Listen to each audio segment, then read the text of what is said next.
ਦਰਸ਼ਕੋ break ਤੋਂ ਬਾਅਦ ਤੁਹਾਡਾ ਸਭ ਦਾ ਭਰਪੂਰ ਸਵਾਗਤ ਹੈ। ਸੋ ਵੀਅਰਸ ਗੱਲਬਾਤ ਕਰਨ ਜਾ ਰਹੇ ਹਾਂ ਭਾਰਤੀ ਫੌਜ ਦੇ ਸਾਬਕਾ ਫੌਜੀ ਮੁਖੀ ਜਨਰਲ ਜੇ ਸਿੰਘ ਨੇ ਆਪਣੀ ਹਿੰਦੂ ਪ੍ਰਸਤ ਜੈਨੀ ਦਾ ਪ੍ਰਗਟਾਵਾ ਕਰਦਿਆਂ ਦਾਅਵਾ ਕੀਤਾ ਹੈ ਕਿ ਉਹਨਾਂ ਦੇ ਕਾਰਜਕਾਲ ਦੌਰਾਨ ਬ੍ਰਹਮੋਸ ਮਿਜ਼ਾਈਲ ਭਾਰਤੀ ਫੌਜ ਵਿੱਚ ਸ਼ਾਮਲ ਕੀਤੀ ਗਈ ਸੀ। ਇਸ ਮਿਜ਼ਾਈਲ ਦੇ ਟੈਸਟ ਦੌਰਾਨ ਹੀ ਇਹ ਸਾਹਮਣੇ ਆਇਆ ਸੀ ਕਿ ਇਹ ਪਾਕਿਸਤਾਨੀ ਪ੍ਰਾਈਮ ਮਿਨਿਸਟਰ ਦੇ ਦਫ਼ਤਰ ਦੀ ਵਿੰਡੋ ਤੇ ਵੀ ਸਟੀਕ ਨਿਸ਼ਾਨਾ ਲਗਾ ਸਕਦੀ ਹੈ। पर जनरल साहब ये दसना भुल गए ने कि ऑपरेशन सिंदूर दौरान भारत नूं क्यों नमोशी भरी हार हुई। सो इस बारे आप गलबात करन जा रहे हैं। सो असीं चाहांगे कि तुसीं इस तरह बने रहना देखण सुनन लई एंड लिखण लई। तुहाडा सब दा बहुत बहुत धन्नवाद जी। डॉक्टर साहब की कहना चाहोगे? देखो अक्सर ये एक रिवाज भी है कि जिहड़े लोग उच्च अहुदियां ते रह हुंदे ने, खास तौर ते कोई सिविल एडमिनिस्ट्रेशन च कोई ਜਿਹੜਾ ਉਹ ਹਾਇਰ ਅਪ ਹੈ, ਬਿਊਰੋਕਰੈਟ ਹੈ, ਜਾਂ ਕਈ ਵਾਰ ਫੌਜੀ ਚੀਫ ਔਰ ਦੂਸਰੇ ਲੋਕ ਉਹ ਰਿਟਾਇਰਮੈਂਟ ਤੋਂ ਬਾਅਦ ਕੋਈ ਨਾ ਕੋਈ ਕਿਤਾਬ ਲਿਖਦੇ ਨੇ, ਕੁਛ ਆਪਣੀ ਜਿਹੜੀਆਂ ਉਹਦੇ 'ਚ ਪ੍ਰਾਪਤੀਆਂ ਦੱਸਣਾ ਚਾਹੁੰਦੇ ਨੇ। ਔਰ ਇਹਦੇ 'ਚ ਕੋਈ ਸ਼ੱਕ ਨਹੀਂ ਹੈ ਕਿ ਬਾਹਰ ਜਦੋਂ ਕੋਈ ਇਸ ਕਿਸਮ ਦੀਆਂ ਲਿਖਤਾਂ ਜਾਂ ਕੋਈ ਇੰਟਰਵਿਊ ਵੀ ਜਿਹੜੇ ਦਿੰਦੇ ਨੇ ਆਫਟਰ ਰਿਟਾਇਰਮੈਂਟ, ਉਹਨਾਂ ਨੂੰ ਸੀਰੀਅਸਲੀ ਵੀ ਲਿਆ ਜਾਂਦਾ ਹੈ ਕਿ ਭਾਈ ਇਹ ਆਪਣੇ ਐਕਸਪੀਰੀਅੰਸ ਦੇ ਆਧਾਰ 'ਤੇ ਗੱਲ ਕਰਦੇ ਨੇ। पर भारत के हवाले नाल जे असी देखिए कि भी उत्थे तां ईवन जिउंदे जी तां किसी ने की सच लिखना है। जिवें मौलाना अबुल कलाम आज़ाद उन्हें अपनी ऑटोबायोग्राफी और उहदे च उन्हें कुछ पेज जिहड़े ने उन्हें कहा कि जी ये जिहड़े ने ये मेरे मरण तो बाद छापना। और यही कारण जिहड़ा ईवन जिहड़ा पंजाब दा गवर्नर पांडे रहा है, जिन्हों जून 84 तो बाद लिया गया सी, बाद दे विच किन्ने सालां बाद उहदी धी ने या पोती ने उहदी हकीकत भी उन्हें किवें इंदिरा गांधी ने कंट्राइव की सिचुएशन पंजाब दे विच वो सच सामने आ गया। अदरवाइज मौलाना आज़ाद वाली भी जिहड़ी लिखत सी उस चों कुछ भी नहीं निकलिया, क्योंकि वो अल्टीमेटली जिहड़े उहदे डिसेंडेंट सी उन्होंने भी वो पेज गायब करते जां जिथे भी वो रखे सी कि उन्होंने लगा भी ये तां हिंदू तवियां दा जिहड़ा खास तौर ते नेहरू और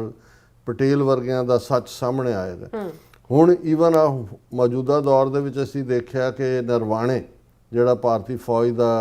बड़ा चहेता इन्हां दा जनरल सी, उन्हें एक किताब लिखी जिहदे च उन्हें जिहड़ा ओह कुछ हकीकत बयानण दी कोशिश कीती कि भाई की है और किवें जिहड़ा ओह गलवान वैली नाल संबंधित जिहड़ा ਜਦੋਂ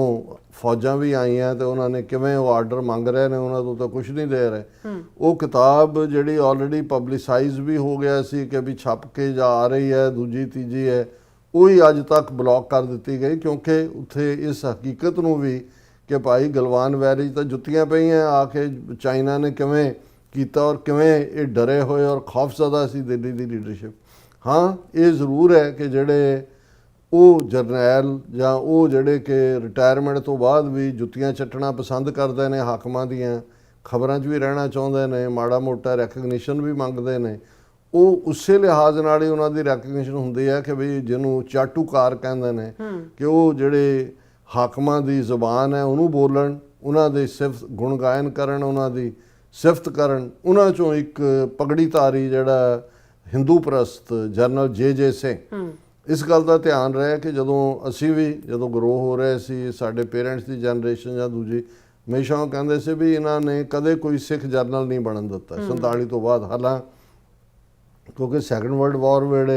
बहुत वड्डी गिणती सिख भर्ती होए ब्रिटिश आर्मी दे विच, और जदों अंग्रेज़ां ने छड्डिया मुल्क 47 दे विच पार्टीशन वेले, भारती फौज की कुल जिहड़ी नफरी सी उहदा 19% फौजी सिख सी ते 35% ਜਿਹੜੇ ਅਫਸਰ ਨੇ ਉਹ ਸਿੱਖ ਸੀ ਜੀ। ਔਰ ਇਹ ਸੀ ਕਿ ਵੀ ਇਹੀ ਕਾਰਨ ਸੀ ਅਗਲੇ 20-25-30 ਸਾਲ ਬਹੁਤੇ ਲੈਫਟੀਨੈਂਟ ਜਨਰਲ ਮੇਜਰ ਜਨਰਲ ਸਿੱਖ ਹੀ ਹੁੰਦੇ ਸੀ। ਲੇਕਿਨ ਨਹਿਰੂ ਈਰਾ ਦੇ ਵਿੱਚ ਵੀ ਉਹਨਾਂ ਨੇ ਸਿੱਖ ਨੂੰ ਤਾਂ ਜਨਰਲ ਕੀ ਬਣਾਉਣਾ ਸੀ। ਈਵਨ ਮੇਰਠ ਛਾਉਣੀ ਜਿਹੜੀ ਕਿ ਸਿੱਖ ਰੈਜੀਮੈਂਟ ਦਾ ਹੈੱਡਕੁਆਰਟਰ ਸੀ, ਉਹਨੂੰ ਨਹਿਰੂ ਦੇ ਜ਼ਮਾਨੇ 'ਚ ਚੁੱਕ ਕੇ ਉੱਥੋਂ ਰਾਮਪੁਰ ਲੈ ਗਏ ਸੀ ਬਿਹਾਰ ਦੇ ਵਿੱਚ। ਹੁਣ ਤੁਸੀਂ ਅੰਦਾਜ਼ਾ, ਉਦੋਂ ਵੀ ਉਹਨਾਂ ਨੂੰ ਡਰ ਸੀ ਕਿ ਵੀ ਕਿਸੇ ਵੇਲੇ ਸਿੱਖ ਫੌਜ ਜਿਹੜੀ ਆ ਇੱਥੋਂ ਮੇਰਠ ਤੋਂ ਉੱਠ ਕੇ, ਮੇਰਠ ਤੇ ਤਾਂ ਨਾਲ ਦਿੱਲੀ ਲੱਗਦਾ ਕਿ ਬਈ ਇਹ ਜਿਹੜਾ ਉਹ ਰਾਜ ਪਲਟਾ ਨਾ ਕਰ ਦੇਣ। ਔਰ ਖਾਸ ਤੌਰ 'ਤੇ ਜਦੋਂ ਅਯੂਬ ਖਾਨ ਨੇ ਪਾਕਿਸਤਾਨ ਦੇ ਵਿੱਚ ਰਾਜ ਸੱਤਾ ਹਥਿਆਈ 50s ਦੇ ਵਿੱਚ, ਲੇਟ 50s, ਉਦੋਂ ਇਹ ਹੋਰ ਵੀ ਘਬਰਾਏ। ਔਰ ਇਹੀ ਗੱਲ ਹੈ ਕਿ ਰਾਮਗੜ੍ਹ ਜਿਹੜਾ ਉਹਨਾਂ ਨੇ ਸਿੱਖ ਰੈਜੀਮੈਂਟ ਸੈਂਟਰ ਬਣਾ ਦਿੱਤਾ ਹਜ਼ਾਰਾਂ ਮੀਲ ਦੂਰ ਪੰਜਾਬ ਤੋਂ, ਹੁਣ ਉਹੀ ਨਵੰਬਰ 84 ਜੇ ਸਿੱਖ ਫੌਜ ਮੇਰਠ 'ਚ ਬੈਠੀ ਹੁੰਦੀ ਤਾਂ ਉਹ ਤਾਂ ਦਿੱਲੀ ਘੇਰੀ ਹੁੰਦੀ ਸੀ ਹੋਣੀ ਸੀ, ਉਹਨਾਂ ਨੇ ਆ ਕੇ ਅੰਮ੍ਰਿਤਸਰ ਪਹੁੰਚੇ ਹੋਣਾ ਸੀ, ਤੇ ਰਾਮਗੜ੍ਹ ਤੋਂ ਵਿਚਾਰਾ 4-5 ਹਜ਼ਾਰ ਸਿੱਖ ਫੌਜੀ ਤੁਰੇ, ਉਹਨਾਂ ਨੂੰ ਪਹੁੰਚਣ ਕਿਹਨੇ ਦੇਣਾ ਸੀ। ਇਹ ਮੈਂ ਇਸ ਲਈ ਬੈਕਗਰਾਉਂਡ ਦੇ ਰਿਹਾ ਕਿ ਭਾਈ ਇਹ ਜਨਰਲ ਜੇ ਸਿੰਘ ਜਿਹੜਾ ਪਹਿਲਾ ਟਰਬਨਡ ਦਾੜੀ ਕੱਟਾ ਸਿੱਖ ਜਰਨਲ ਬਣਿਆ, ਇਹਨੂੰ ਇਹ ਠੀਕ ਹੈ ਕਿ ਉਹਦੇ ਨਾਂ ਨਾਲ ਸਿੱਖ ਲੱਗਾ ਹੋਇਆ ਹੈ, ਉਹਦੇ ਸਿਰ ਤੇ ਪੱਗ ਹੈ, ਪਰ ਇਹ ਟੂ ਦਾ ਬੂਟ ਹਿੰਦੂ ਪ੍ਰਸਤ ਰਿਹਾ ਡਿਊਰਿੰਗ ਜਨਰਲ ਦੇ ਹੁੰਦਿਆਂ ਵੀ ਇਹਨੇ ਹੀ ਉਹ ਡਾਕਟਰੀਨ ਡਬਲ ਇਹੀ ਬਿਆਨਬਾਜ਼ੀਆਂ ਕਰਦਾ ਸੀ ਕਿ 2 ਪ੍ਰੋਂਗ ਵਾਰ ਅਸੀਂ ਇੱਕੋ ਵੇਲੇ ਲੜ ਸਕਦੇ ਹਾਂ, ਅਸੀਂ ਚੀਨ ਨੂੰ ਵੀ ਸ਼ਿਕਸਤ ਦੇ ਸਕਦੇ ਹਾਂ, ਅਸੀਂ ਪਾਕਿਸਤਾਨ ਨੂੰ ਵੀ ਦੇ ਸਕਦੇ। ਦੋਨਾਂ ਮੁੱਦਿਆਂ ਦੇ ਉੱਤੇ ਚੀਨ ਤੋਂ ਜੁੱਤੀਆਂ ਵੀ ਜਿਹੜਾ ਹੈ ਉਹ 2020 ਦੇ ਵਿੱਚ ਗਲਵਾਨ ਵੈਲੀ 'ਚ ਖਾਧੀਆਂ, 4000 ਸਕੁਅਰ ਮਾਈਲ ਤੋਂ ਜ਼ਿਆਦਾ ਟੈਰੀਟਰੀ ਉਹਨਾਂ ਨੂੰ ਦਿੱਤੀ, ਔਰ 5-6-7 ਮਈ ਨੂੰ ਪਿਛਲੇ ਸਾਲ ਦੇ ਜਿਹੜਾ ਉਹ ਸੋ ਕਾਲਡ ਆਪਰੇਸ਼ਨ ਸੰਦੂਰ ਦੇ ਦੌਰਾਨ ਜੁੱਤੀਆਂ ਖਾਧੀਆਂ। 7-8-9 ਮਈ 3 ਦਿਨਾਂ 'ਚ ਮਿਸਾਈਲ ਔਰ ਜਿਹੜੀ ਹੈ ਉਹ ਦੂਸਰੀ ਵਾਰਫੇਅਰ ਜਿਹੜੀ ਮਿਸਲ ਐਂਡ ਡਰੋਨ ਉਸ ਦੇ ਵਿੱਚ। ਪਰ ਹੁਣ ਔਰ ਫਿਰ ਇਹ ਰਿਟਾਇਰਮੈਂਟ ਤੋਂ ਬਾਅਦ ਪਟਿਆਲੇ ਸੈਟਲ ਹੋਇਆ, ਅਮਰਿੰਦਰ ਦੇ ਨੇੜੇ ਆਇਆ, ਉਹਨੂੰ ਲੱਗਾ ਕਿ ਜੀ ਮੈਂ ਹੁਣ ਅਕਾਲੀ ਵੀ ਬਣ ਕੇ ਦਿਖਾਵਾਂ। ਨਹੀਂ, ਅਕਾਲੀਆਂ ਦੀ ਟਿਕਟ ਦੇ ਉੱਤੇ ਇਹਨੇ ਜਿਹੜਾ ਪਟਿਆਲੇ ਦੇ ਵਿੱਚ ਪਾਰਲੀਮੈਂਟ ਦੀ ਚੋਣ ਵੀ ਲੜੀ, ਜ਼ਮਾਨਤ ਜ਼ਬਤ, ਫਿਰ ਗਾਇਬ ਹੋ ਗਿਆ। ਫਿਰ ਕਿੰਨੇ ਸਾਲ, ਇਹ ਗੱਲ ਨੂੰ ਵੀ 10 ਸਾਲ ਹੋ ਗਏ ਹੋਣੇ ਨੇ ਜਾਂ ਜ਼ਿਆਦਾ ਹੋ ਗਏ। ਹੁਣ ਆਲ ਆਫ ਅ ਸਡਨ ਅੱਜ ਮੈਂ ਜਦੋਂ ਇਹ ਖਬਰ ਦੇਖੀ ਟ੍ਰਿਬਿਊਨ ਦੇ ਵਿੱਚ ਉਹਦਾ ਇੰਟਰਵਿਊ ਹੈ ਜਾਂ ਕਿਤੇ ਬੋਲਦੇ ਆ ਕਿ ਉਹਦੇ ਜੋ ਕਹਿੰਦਾ even in testing face BrahMos had precision to go through window of Pakistan Prime Minister's office, ex-army chief ਜੇ ਸਿੰਘ। ਹੁਣ ਉਹ ਇੰਟਰਵਿਊ 'ਚ ਕਹਿ ਰਿਹਾ ਕਿ ਇਹ ਜਿਹੜੀਆਂ BrahMos ਮਿਸਲ, ਕਿਉਂਕਿ ਪਿਛਲੇ ਦਿਨਾਂ 'ਚ ਮੋਦੀ ਜਿਹੜਾ ਕਿ ਇੰਡੋਨੇਸ਼ੀਆ ਗਿਆ, ਉੱਥੇ ਵੀ BrahMos ਦੀ ਡੀਲ ਹੋਈ ਹੈ, ਉਹ UAE ਨੇ ਵੀ ਲਈਆਂ ਨੇ BrahMos ਮਿਸਲਸ ਜਾਂ ਦੂਜਾ। ਸੋ ਇਹ ਉਹਨੂੰ ਪ੍ਰੋਜੈਕਟ ਕਰ ਰਹੇ ਨੇ ਕਿ ਜੀ ਦੇਖੋ ਸਾਡੀਆਂ BrahMos ਇੰਨੀਆਂ ਪ੍ਰੀਸੀਜ਼ਨ ਦੇ ਨਾਲ ਔਰ ਇੰਨਾ ਸਟੀਕ, ਪ੍ਰੀਸੀਜ਼ਨ ਦਾ ਮਤਲਬ ਵੀ ਸਟੀਕ ਨਿਸ਼ਾਨਾ ਲਾਉਂਦੀਆਂ ਨੇ। ਹੁਣ ਇਹ ਜੇ ਸਿੰਘ ਇਹਦੇ 'ਚ ਨਾ ਤਾਂ ਇਹਨੇ ਬਣਾਈ ਹੈ ਮਿਸਾਈਲ, ਨਾ ਇਹਨੂੰ ਪਤਾ ਹੈ, ਨਾ ਕੋਈ ਇਹ ਆਪਰੇਸ਼ਨ ਸੰਦੂਰ ਵੇਲੇ ਕੰਮ ਆਈ, ਕਹਿਣ ਨੂੰ ਜੋ ਮਰਜ਼ੀ ਕਲੇਮ ਕਰੋ। ਅੱਛਾ, ਲੇਕਿਨ ਉਹ ਹੁਣ ਇਹ ਕਲੇਮ ਕਰਨ ਦੇ ਲਈ ਕਿ ਮੇਰੇ ਪੀਰੀਅਡ ਦੇ ਵਿੱਚ ਜਦੋਂ ਮੈਂ ਜਰਨਲ ਸੀ,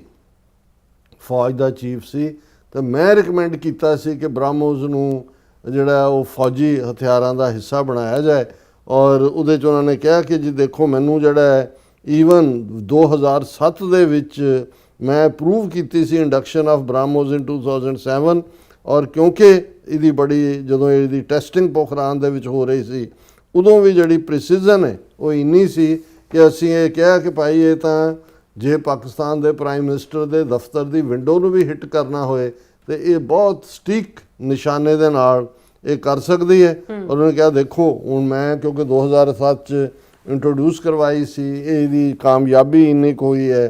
ਕਿ ਹੁਣ ਜਿਹੜਾ ਹੈ ਉਹ ਇਸ ਦੀ ਮੰਗ ਵੱਧ ਗਈ ਹੈ। ਔਰ ਇਸ ਦੇ ਉੱਤੇ ਉਹਨੇ ਪ੍ਰੈਜ਼ੀਡੈਂਟ ਕਲਾਮ ਨੇ ਨੂੰ ਕੋਟ ਕੀਤਾ ਹੈ ਕਿ ਉਹਨੇ ਹੀ handed over the replica of BrahMos to army chief general J Singh, symbolising the commencement of delivery of the supersonic cruise missiles to the Indian army. ਉਹ ਪਹਿਲੀ ਵਾਰ ਇਹ ਜਿਹੜੀਆਂ ਨੇ supersonic cruise missile Indian army ਨੂੰ ਮਿਲੀ ਸੀ। ਔਰ ਇਹਦੇ 'ਚ ਉਹਨੇ ਕਿਹਾ ਕਿ ਜੀ ਅਸੀਂ ਇਹਦੀ ਇੰਡਕਸ਼ਨ 3 ਰੈਜੀਮੈਂਟਸ ਜਿਹੜੀਆਂ BrahMos ਦੇ ਉਹਦੇ 'ਚ ਉਹਨੂੰ ਅਪਰੂਵ ਕੀਤਾ ਸੀ। ਔਰ ਹੁਣ ਇਹ ਬਹੁਤ ਵਰਲਡ ਕਲਾਸ ਪ੍ਰੋਡਕਟ ਬਣ ਗਿਆ। We have to aggressively market this world class produce. BrahMos will be the market leader in hypersonic cruise में बनी जाओ, हाइपर लीडर बन जाओ, हाइपरसोनिक BrahMos ਦਾ ਵਿਸ਼ਵ ਗੁਰੂ ਬਣ ਜਾਓ, ਜਿਹੜੀ ਮਰਜ਼ੀ ਜਿੱਤ ਆਪਣੀ ਆਪ ਨੂੰ ਜਿਹੜੀ ਆ ਉਹ ਸਾਬਤ ਕਰਨੀ ਸ਼ੁਰੂ ਕਰ ਦਿਓ। ਪਰ ਇੱਕ ਸਵਾਲ ਆਮ ਕਿਸੇ ਵੱਲੋਂ ਵੀ ਜੇ 2007 ਦੀਆਂ BrahMos ਮਿਸਲ ਇੰਡਕਟ ਹੋਈਆਂ ਤੇ ਤੁਹਾਡੀਆਂ BrahMos ਮਿਸਲ ਕਿੱਥੇ ਗਈਆਂ ਜਦੋਂ ਗਲਵਾਨ ਵੈਲੀ ਦੇ ਵਿੱਚ ਚੀਨ ਨੇ ਤੁਹਾਨੂੰ ਝੰਬਿਆ? ਉਹਨਾਂ ਨੇ ਤਾਂ ਜਿਹੜਾ ਉਹ ਡੰਡਿਆਂ ਦੇ ਨਾਲ ਹੀ ਤੁਹਾਡੇ 20 ਫੌਜੀ ਮਾਰੇ ਵੀ, 4000 ਸਕੁਅਰ ਮਾਈਲ ਟੈਰੀਟਰੀ ਵੀ, ਉੱਤੋਂ ਤੁਹਾਡੀ ਮਿਸਲ ਕਿੱਥੇ ਗਈ? ਇਹ ਜੇ ਸਿੰਘ ਜਿਹੜਾ 2 ਪ੍ਰੋਂਗ ਵਾਰ ਦੀ ਗੱਲ ਕਰਦਾ ਸੀ, ਕੱਲਾ ਚੀਨ ਦੇ ਸਾਹਮਣੇ ਹੀ ਨਹੀਂ, ਫਿਰ ਆਪਰੇਸ਼ਨ ਸੰਦੂਰ ਦੇ ਵੇਲੇ ਜਦੋਂ ਕਿ ਕੱਲਾ ਪਾਕਿਸਤਾਨ ਜਿਹੜਾ ਉਸ ਨੂੰ ਇਹਨਾਂ ਨੇ ਟਾਰਗੇਟ ਬਣਾਇਆ, ਪਹਿਲਾਂ ਫਾਲਸ ਫਲੈਗ ਆਪਰੇਸ਼ਨ ਪਹਿਲਗਾਮ 'ਚ ਕੀਤਾ। ਲੇਕਿਨ ਵਿਦਨ 3 ਡੇਜ਼ ਇਹ ਇਹਨਾਂ ਦਾ ਨੱਕ ਜਿਹੜਾ ਉਹ ਰਗੜਿਆ ਗਿਆ ਥੱਲੇ ਟਰੰਪ ਦੇ ਤਰਲੇ ਕਰਕੇ, ਜਿਹਨੇ ਟਰੰਪ ਨੇ ਖੁਦ ਕਲੇਮ ਕੀਤਾ ਕਿ 83 ਵਾਰ ਉਹਨੇ ਕਲੇਮ ਕੀਤਾ ਕਿ ਵੀ ਮੈਂ ਜਿਹੜਾ ਇਹਨਾਂ ਦਾ ਕਰਵਾਇਆ।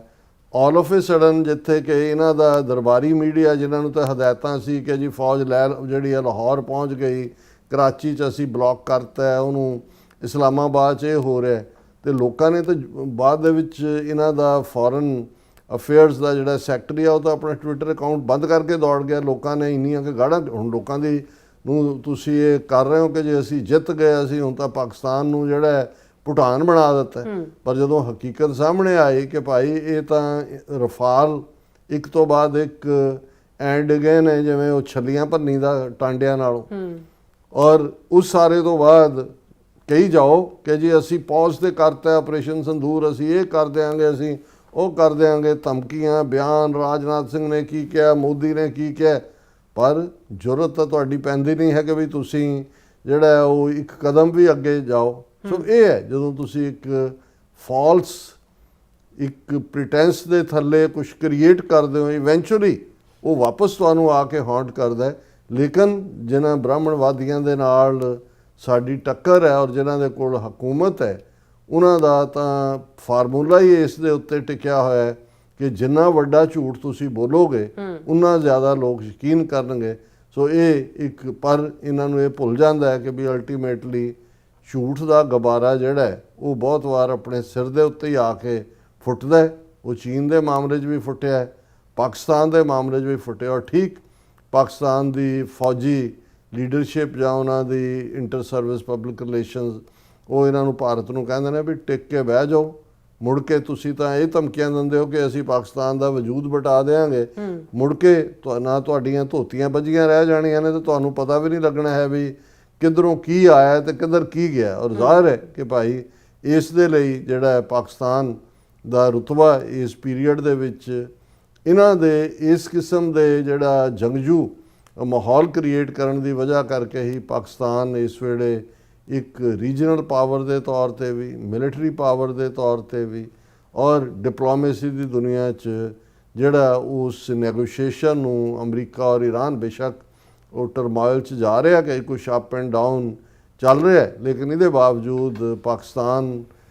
ਦਾ ਰੁਤਬਾ ਕਿਤੇ ਦਾ ਕਿਤੇ ਪਹੁੰਚ ਗਿਆ ਹੈ ਤੇ ਇਹ ਅਜੇ 2007 ਦੀਆਂ ਬ੍ਰਹਮੋਸ ਮਿਸਲ ਨੂੰ ਲੈ ਕੇ ਆਪਣੀ ਪਿੱਠ ਦੇ ਉੱਤੇ ਆਪ ਹੀ ਥਾਪ, ਇਨਫੈਕਟ ਹਿੰਦੂ ਤਵੀਆਂ ਨੂੰ ਖੁਸ਼ ਕਰ ਰਿਹਾ, ਉਹਨਾਂ ਦਾ ਜਿਹੜਾ ਨੈਰੇਟਿਵ ਹੈ ਉਸ ਦੇ ਉੱਤੇ ਮੋਹਰ ਲਾ ਰਿਹਾ। ਜੀ ਰਾਠਾ, ਤੁਹਾਡਾ ਬਹੁਤ ਬਹੁਤ ਧੰਨਵਾਦ। ਸਾਥ ਲੈਣ ਬ੍ਰੇਕ ਵਿਊਅਰਸ, ਤੁਸੀਂ ਕਿਤੇ ਨਹੀਂ ਜਾਣਾ, ਮਿਲਦੇ ਹਾਂ ਆਫਟਰ ਦਿਸ ਸ਼ਾਰਟ ਬ੍ਰੇਕ।